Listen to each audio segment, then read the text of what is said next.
अभी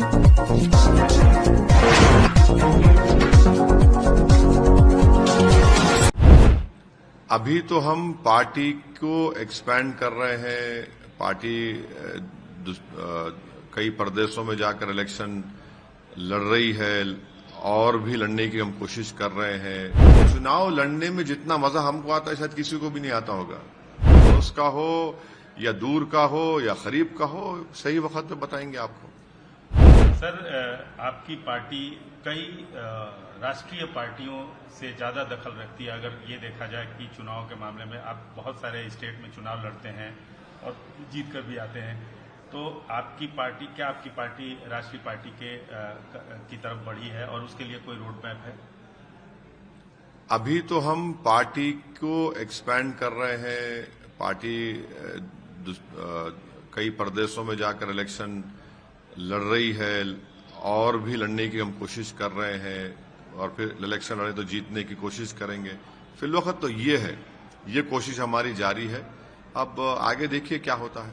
आप एक सवाल से लगातार जवाब से बच रहे हैं। मैं फिर से आपसे ना, वो बंगाल का पूछेंगे आप। बंगाल अरे लड़ रहे हैं क्या? अरे आदिल हसन साहब से बात होगी, अख्तर ईमान साहब से बात होगी, बिहार अध्यक्ष एमएलए हैं। तौसीफ आलम साहब जो सीनियर 4 मर्तबा का विधायक है, वो उनकी कॉन्स्टिट्यूंसी बंगाल से सटी भी है। फिर हमारे मुर्शिद आलम साहब जो कि हार्ट के हैं, ये इन सब से हमारे और भी 2 विधायक हैं, उन सब से बात होगी। बात होके देखेंगे, डिसाइड करेंगे। चुनाव मन तो बना ही लिया होगा कि चुनाव लड़ना है कि नहीं लड़ना है। देखिए, चुनाव लड़ने में जितना मजा हमको आता है शायद किसी को भी नहीं आता होगा। ऐसा हमको तो ऐसा लगता है कि पत्ते क्यों नहीं खोल रहे? अरे सही वक्त पे सही फैसला लेंगे। अभी इतना हर चीज को अगर हर पार्टी के फैसले को मीडिया के सवाल में जवाब दे देंगे तो पार्टी फैसला नहीं होगा। पड़ोस का ही बता दीजिए, तमिलनाडु का ही बता दीजिए। अरे पड़ोस का हो या दूर का हो या करीब का हो, सही वक्त पे बताएंगे आपको।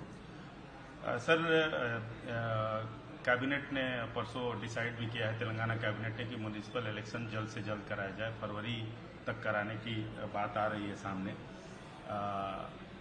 उससे पहले कुछ चीजें ऐसी हुई हैं जिस पर एमआईएम पे आरोप लग रहा है कि रोहिंग्याज की संख्या यहाँ ज्यादा है।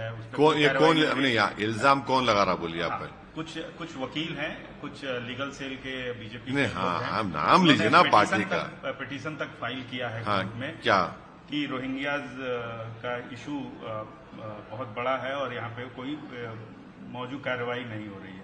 नहीं, देखिए, अगर कोई उनके पास प्रूफ है, आप पेश कर दिए, उनका नाम निकलवा दीजिए ना। ये बीजेपी का प्लेबुक है।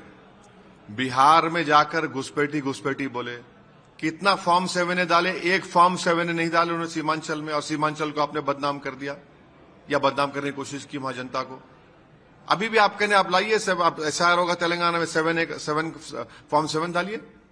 कौन रोक रहा है आपको भाई? आप अच्छा, अगर यहां पर है यहां पर, मैं नहीं कह रहा हूं, उनका नाम अगर वोटर लिस्ट में है, आप निकलवाइए।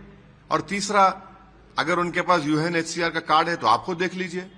मगर इससे पूरे शहर को क्यों बदनाम कर रहे हैं आप?